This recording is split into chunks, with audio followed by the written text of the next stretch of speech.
Hello, learners. Welcome back to my YouTube channel. And this is Abhilasha Vashisht. And today we are going to learn about financial management. In the previous lecture, we learned about business finance. क्योंकि financial management समझने से पहले हमें ये समझना पड़ता है कि business finance क्या है. क्योंकि ultimately आप business finance को ही तो manage करोगे. That is nothing but financial management.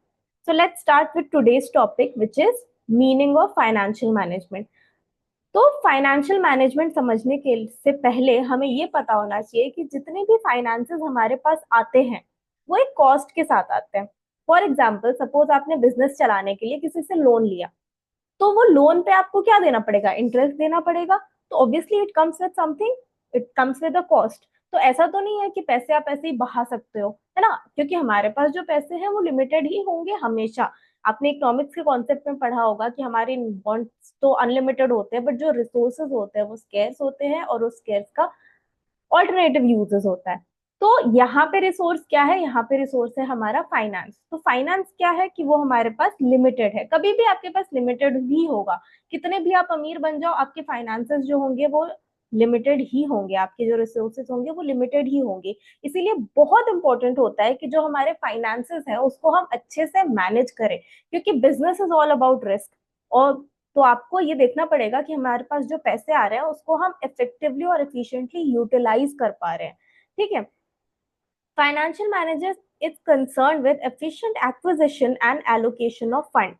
तो अगर आप देखोगे किसी भी कंपनी में, तो जो फाइनेंशियल मैनेजर्स होते हैं वो ये सब डिसीजंस लेते हैं, और कंपनी भी उसको बहुत अच्छा पे करती है। वो क्यों करती है? क्योंकि वो उनके फाइनेंसेस को अच्छे से मैनेज कर पा रहा है।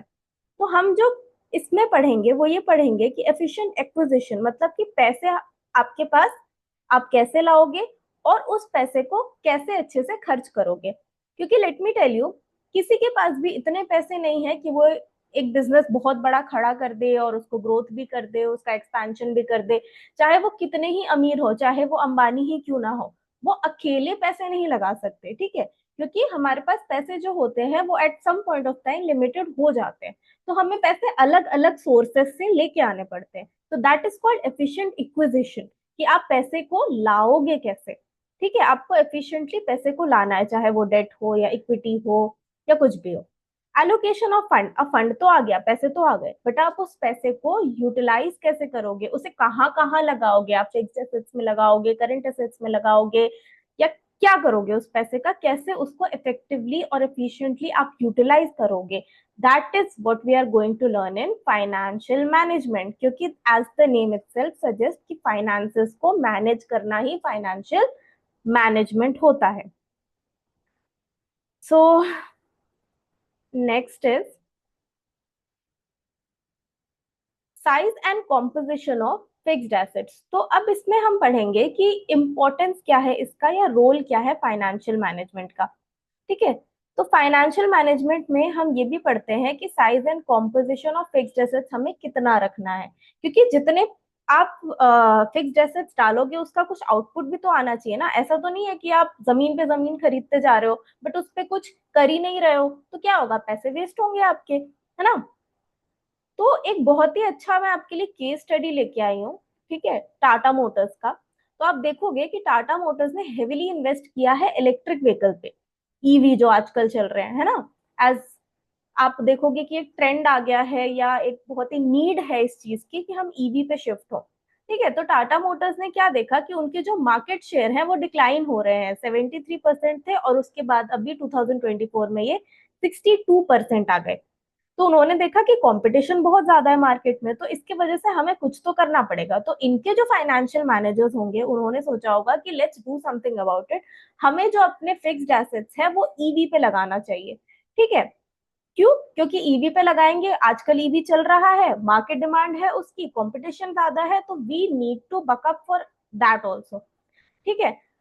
तो हमें बहुत ही केयरफुली ये देखना पड़ता है कि size and composition of fixed assets क्या रहेगा। क्योंकि फिक्स्ड एसेट्स क्या है? फिक्स्ड एसेट्स जो है वो इरिवर्सिबल होते हैं। अब जैसे टाटा मोटर्स ने ही ये इन्वेस्टमेंट डिसीजन लिया, ठीक है, कि हम ईवी पे शिफ्ट होंगे, तो क्या ऐसा हो सकता है कि अभी सोचा और फिर 10 दिन बाद इन्होंने सोचा नहीं नहीं नहीं कुछ और करो कुछ और करो? It can not happen like that, है ना? क्योंकि वो एक फिक्स्ड एसेट्स है। फिक्स्ड एसेट्स एक बड़े कॉस्ट के साथ आता है, और साथ ही साथ वो इरिवर्सिबल होता है। ठीक है। तो this is size and composition of fixed assets. तो आपको देखना पड़ेगा कि आप अपने फिक्स्ड एसेट्स को का साइज क्या रहेगा आपका, और कितना लगाओगे उसमें पैसे, ठीक है, क्योंकि फाइनेंशियल मैनेजमेंट की बात हो रही है, तो जो फिक्स्ड एसेट्स है उस पे आप कितने पैसे लगाओगे, वो कितना बड़ा होना चाहिए, and so on is all about size and composition of fixed assets. Next is amount and consumption of current assets.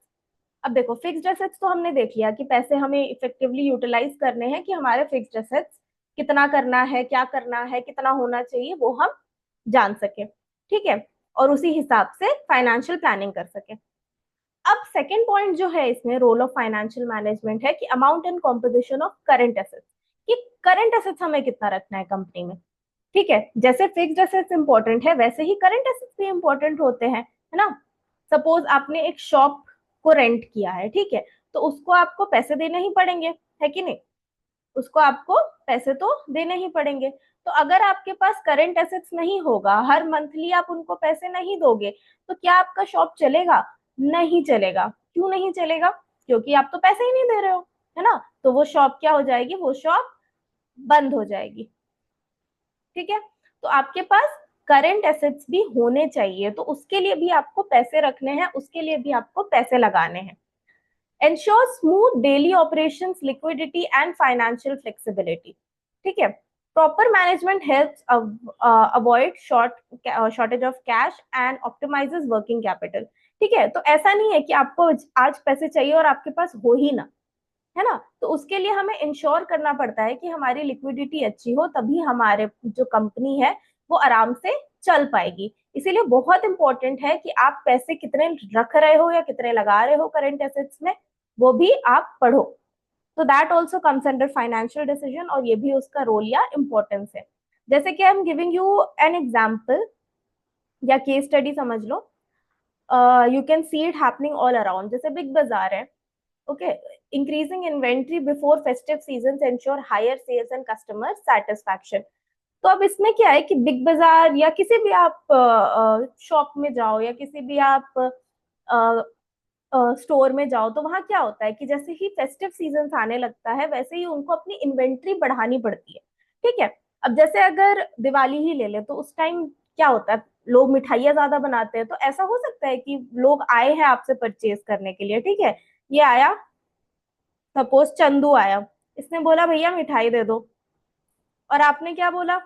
है ही नहीं, है ना। क्यों? क्योंकि हमने जो करंट एसेट्स है उसका ध्यान नहीं रखा, हमने स्टॉक्स का ध्यान नहीं रखा। इसीलिए ये बहुत इंपॉर्टेंट होता है हमारा पढ़ना, कि हमारा जो कॉम्पोजिशन ऑफ करंट एसेट्स है वो भी प्रॉपर हो।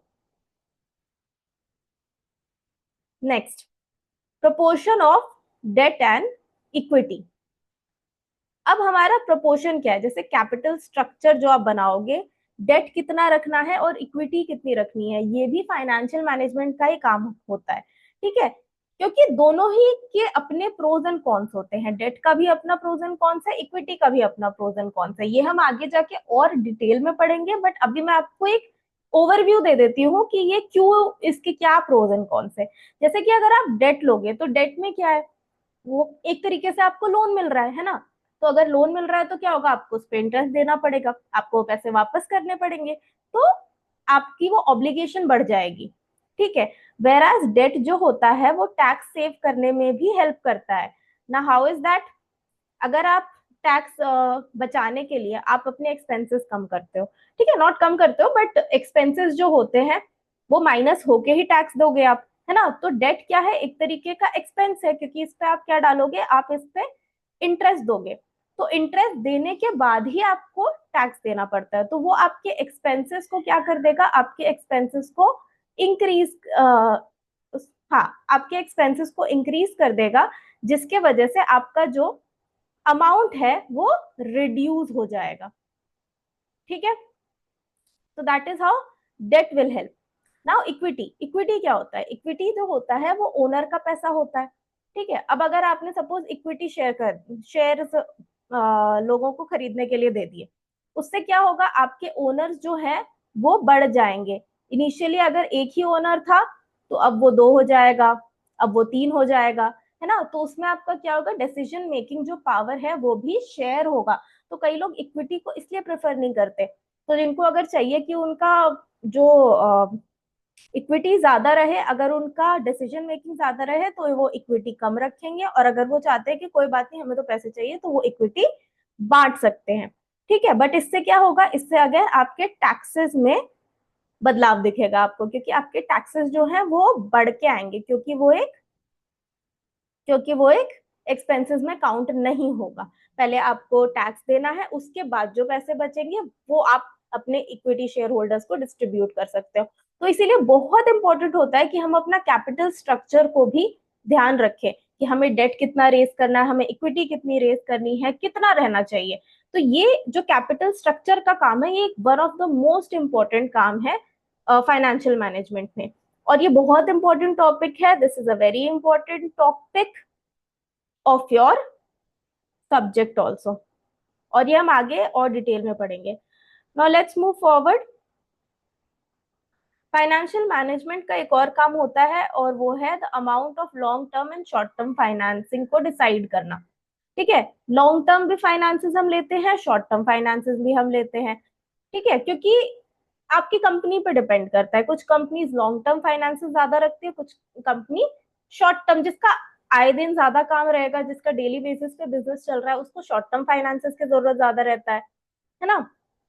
तो वो, तो इसीलिए बहुत इंपॉर्टेंट है कि आप देखो कि आपको शॉर्ट टर्म लोन चाहिए या आपको लॉन्ग टर्म फाइनेंस चाहिए, आपको क्या चाहिए। Financial management determines the quantum of fund to be raised for the short term and long term. In case a firm requires more liquid assets, then it will prefer have more long term finance. अगर किसी को liquid assets जो है वो ज्यादा चाहिए, तो वो क्या करेगा, वो लॉन्ग टर्म फाइनेंस ज्यादा लेगा। क्यों? क्योंकि उसके पास कमी नहीं होनी चाहिए पैसे की। शॉर्ट टर्म में क्या है, आपने लिया आपने दिया, है ना।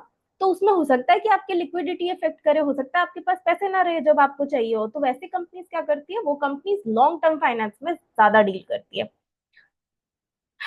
क्यों? क्योंकि even when there profit will decrease due to payment और more interest in comparison to short term debt. ठीक है, तो इवन तो अगर आपका प्रॉफिट डिक्रीज हो, ठीक है, और आपके पास पेमेंट करने का हो, तो भी आप कर पाओ, है ना। Next is